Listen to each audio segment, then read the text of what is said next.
the ruler of the One Piece world, the one who fooled 20 kingdoms, destroyed their only true rival, and wrapped the entire world around their fingers. For centuries, it seemed as though there was no single ruler above them. But the truth? The truth was the complete opposite. Every faction, every power, every decision, manipulated and controlled by a single entity. That entity is Imu, the devil in the story, with a terrifying, godlike power capable of ending lives in seconds. Honestly, the fact that no one even knew Imu existed for centuries? That alone gives me chills. It's like Oda's been playing 5D chess with us from the start. Imu has kept their strange and overbearing power hidden for centuries. They sit upon the empty throne, the very throne that was meant to remain unclaimed, a symbol that no one would rule above all. Yet Imu occupies it, defying its very purpose. So, in today's video, we'll be diving deep into the powers, secrets, and possible identity of Imu. If you're curious to unravel this mystery, all you have to do is keep on watching. Nerona Imu, the founder of the world government and a member of the Nerona family. Imu is the supreme leader, the shadow monarch in front of whom even the 5 elders bow like puppets, never questioning, only obeying. But how much do we really know about Imu? How much do you really think that it is hiding behind the shadows, or it might even be hidden in our plain sight? Let's rewind to the era of the 20 kingdoms. These 20 great nations united to wage war against the ancient kingdom known as Ascent. Among these nations was the Nerona family, led by Nerona Imu. On the opposing side stood Joyboy, fighting for freedom, for truth, and against Imu. When Joyboy was defeated, Imu smoothly took control over everything. They created an illusion of peace, promising a comfortable life in Mary Jawaz, using their power as a shield for all. That's some next-level manipulation, if you ask me. It's wild how Imu turned the victors of a war into her permanent puppets. The other 19 royal families, content and unaware, believed that 5 representatives made the decisions for the world. But the truth? The truth was only known to a few.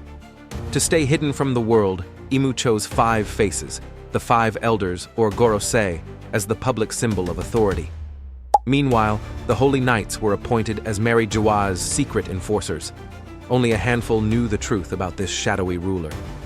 Imu used the Marines as instruments of fear, tools to silence rebellion, erase truth, and ensure absolute control. It's honestly terrifying. This isn't just tyranny, it's paranoia coded into a system. Feels more dystopian than anything we've seen in One Piece so far. And how effective was this plan? Think about it.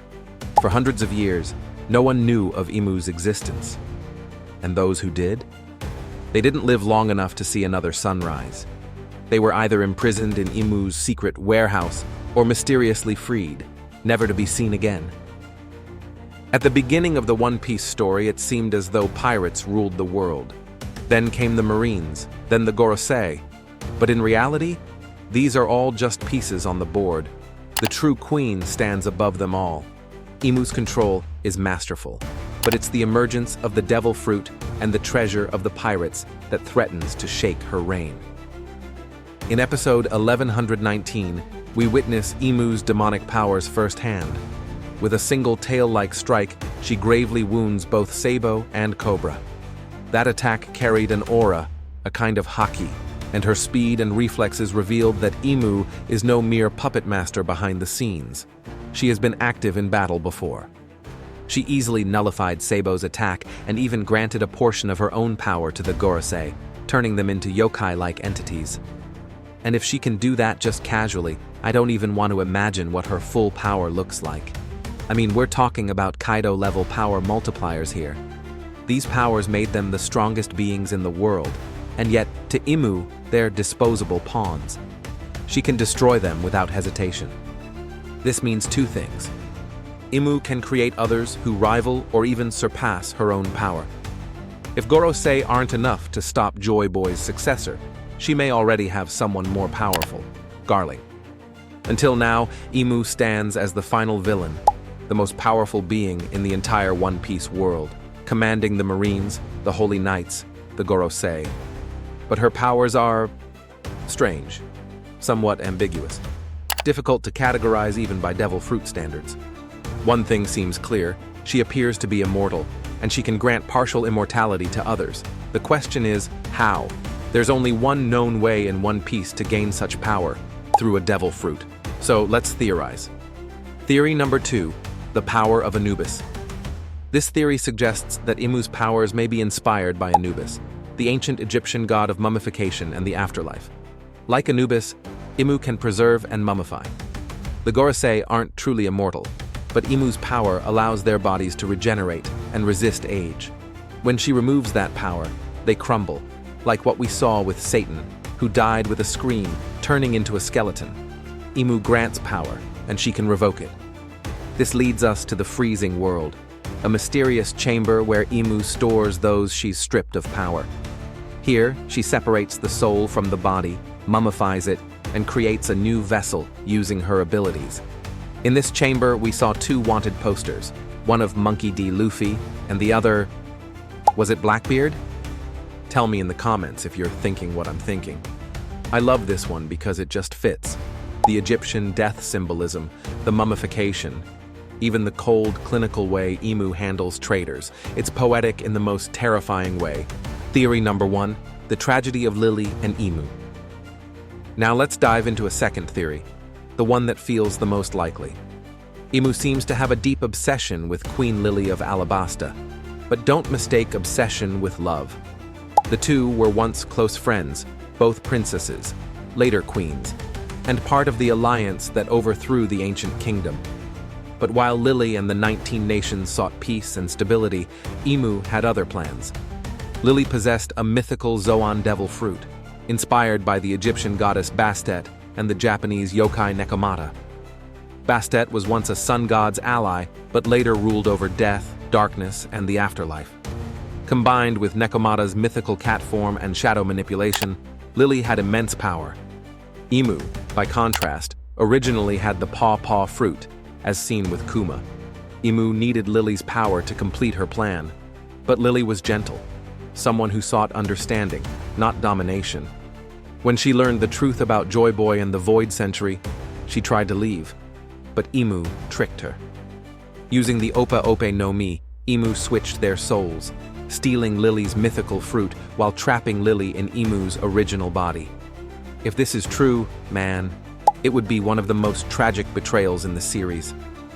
Imagine switching bodies with your best friend just to steal their power. It's Shakespearean. Lily was now powerless, but she helped Joyboy from the shadows. Even then, Joyboy lost.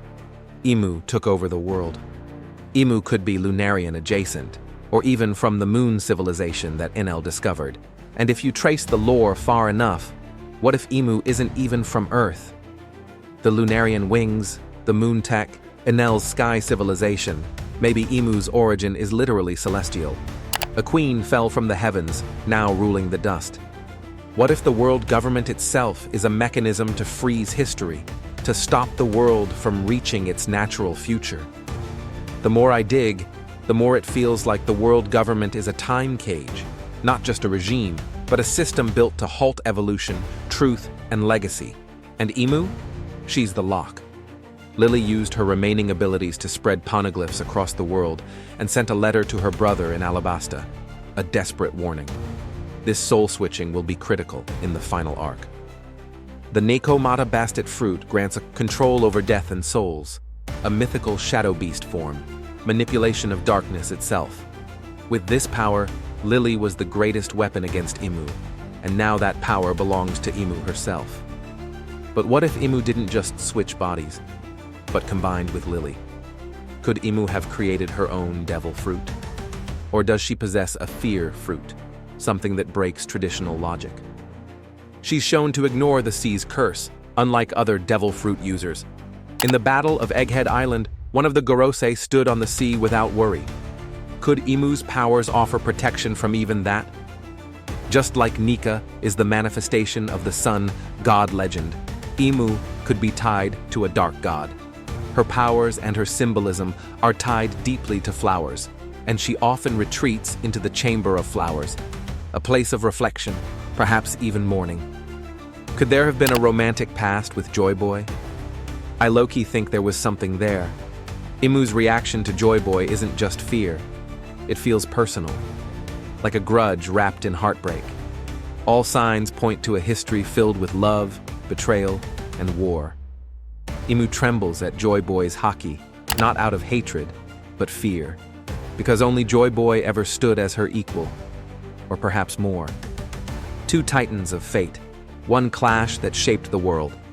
So, what do you think?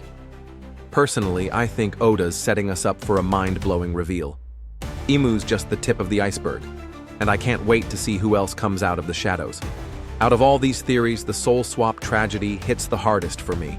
It adds this layer of Shunin meets Greek tragedy that just fits One Piece's endgame so well. If this video gives you chills, hit that like button and let me know in the comments. And if you haven't seen our deep dive into Joyboy's backstory yet, make sure to check it out.